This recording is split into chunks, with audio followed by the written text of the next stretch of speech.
The snowboard season is almost ending, but that doesn't mean your progression has to stop. So in today's video, I'm gonna give you 5 awesome snowboard trick breakdowns that you can literally learn at your house and then take them to the slope. So this video is gonna be 10 times more productive if you actually strap in and follow along. If you do not have a snowboard addiction setup, not a big deal. You can simply use your snowboard, get a couch cushion, water bottle, find some way to follow along. So let's start off with the basic 50-50, which means our front side of our body is facing the feature, and we're gonna simply jump on.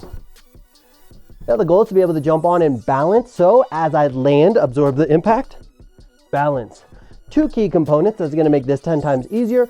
Lead, shoulder, hip, and board are all pointed towards you watching this video. We'll be discussing more about that here in a little bit, but right now we're keeping it nice and stacked. That's gonna be number 1. Number 2, you're gonna notice that my belly button is stacked directly over the feature. That's gonna allow me to be in a balanced position. What happens if my belly button goes this way? I'm gonna fall off every time. But now, what if my belly button goes this way? Notice I'm gonna fall off. But in theory, if my belly button is stacked directly over this feature the entire time, I literally will stay here forever until I mess it up. Now quickly, let's discuss the 2 most common mistakes that you may be making on a 50-50. Number 1, you're jumping over the feature like this, or you're jumping over and aiming too much to the other side. Again, if our momentum's carrying us this way, not a good thing. To combat that, what we want to do is land on this edge of the rail and then roll onto flat. So that's going to help us stop our momentum. Second biggest mistake that people make on a 50-50, as soon as they're on the feature, their lead shoulder is rotated like this. That can cause 2 problems. That means that if we're on a real feature, the board can slide, or if our lead shoulder's over here, it will cause our weight to go to the outside, which means we fall off the feature. If you're looking for an awesome action cam to get all of your snowboard shots, I would definitely check out the Insta360 Ace Pro. This thing is literally the top of the line action cam, and this thing has 3 awesome things that absolutely make it a game changer. 1, it has 4K 120 frames a second. That means you're getting incredible resolution while having the ability to do slow motion, which is going to be great for breaking down your own riding. Are you falling? Why? Are you in the right body positions? Comparing your clips to mine, but being able to do it in slow motion gives you the ability to find all the little details. The second big thing that makes this a game changer is the batteries are incredible. And the biggest problem with batteries in general is when it's cold outside, you absolutely struggle, but this you do not. I can literally film in -3-degree weather without a single problem. And the third thing that makes this like an absolutely incredible thing, you can literally get the screen to pop out. So if you're doing like some action shots, you can literally set up your frame, or let's say I'm doing like a vlog. Well, now I can see exactly what's going on. And this is the first of its kind where the screen pops up and over. Super freaking awesome. So if you're interested in picking up an Insta360 Ace Pro, check out the link down below because I do have a special offer where you get a free snow bundle with this camera. So check it out. Now let's get back to the tricks. Trick number 2 is actually going to consist of 3 components, but we're simply going to understand how to get our board to go sideways. So first, we'll remove whatever feature you're jibbing on. Our goal is to keep our lead shoulder pointed at you watching the video, but I'm going to allow my lower body to go sideways.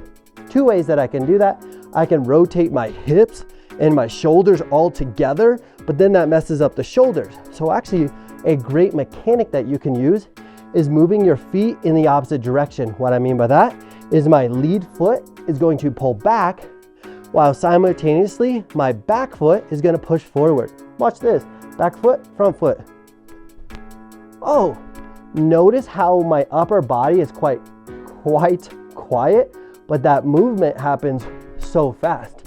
Also, notice that I don't have to jump 17 feet in the air to be able to get that board to go to 90 degrees. Now, before jumping on the rail, we are going to be focusing on one other awesome mechanic, and that is allowing our board to shift underneath us. Let's say I want to land on my back binding.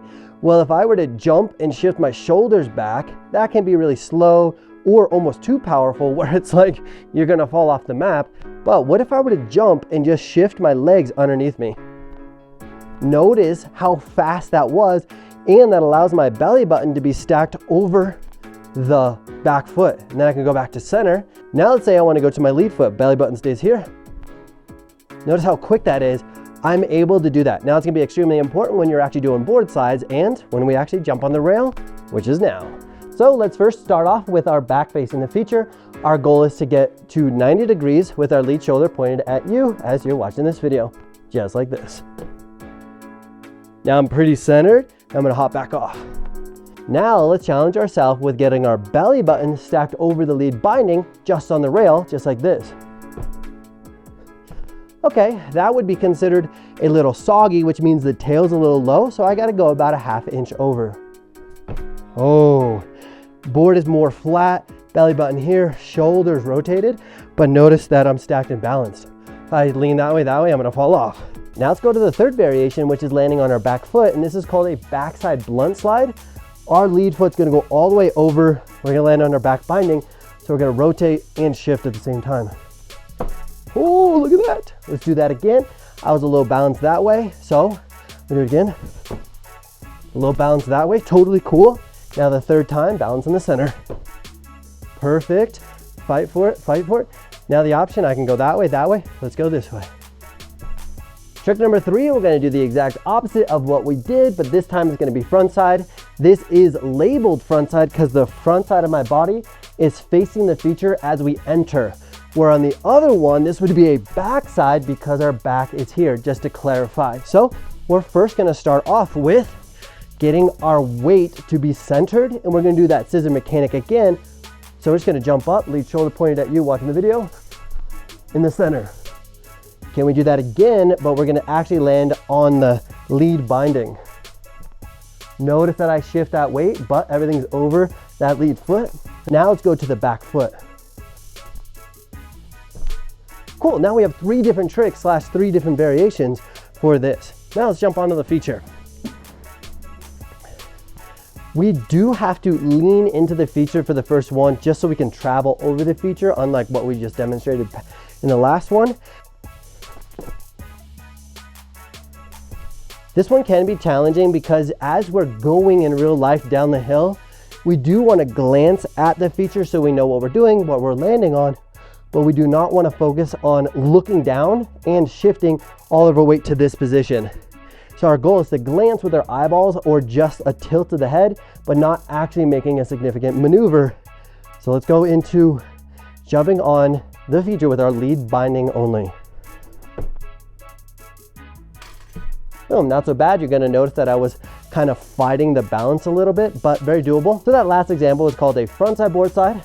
Now we're gonna do a frontside blunt, which means our lead foot is gonna go all the way over the feature and we're gonna land on our back binding. So that one can definitely be a little challenging. And the best part of jibbing at your house is you can find that fine motor skill of a little bit too much, not enough, but definitely progress your way into it. Trick number 4, we're gonna go back to a 50-50, but we're gonna make it a lot more challenging. What I mean by that is we're gonna jump on and do a nose press, which simply means we're pressing our nose and the tail of our board is going to be up. 2 key components that are gonna make this a lot easier is making sure you shift that board underneath you quite rapidly, and you can also increase tension or flex the board by pulling up that back leg. Again, if we're in a position where the lead shoulder is super open, we have the chance of rotating, falling over, not so awesome. The next variation of this one is going to be a tail press where we shift the board underneath us, land on the tail. A fun challenge that you can do with the previous 4 tricks is hold the position as long as you can. Can you get into a nose press and stay there? Let's count like a 30 seconds. Find that balance. It can be really good for practice / awareness. Trick number 5 is definitely going to be a challenge, and I call this one around the world. I don't know what it's officially called, but that's what we're going to call it. And if you do this challenge, definitely tag me on Instagram because I want to see you crushing it. But our goal is to do a full 360 while pivoting over 1 foot. For now, we're going to choose the lead foot. Now our goal is to hold each position for around the world for a total of 3 seconds. Starting with nose press, 1 1000, 2 1000, jump, turn, 1 1000, 2 1003, switch, press, 1 1000, 2 1003, all the way over, 1 1000, 2 1003, and back. Now we can do that for the back foot, the front foot, and we can even go clockwise, counterclockwise. So all of a sudden, we have 4 different variations for around the world, and that also challenges you to find what you're really good at, what you're bad at, and it will highlight what you need to work on.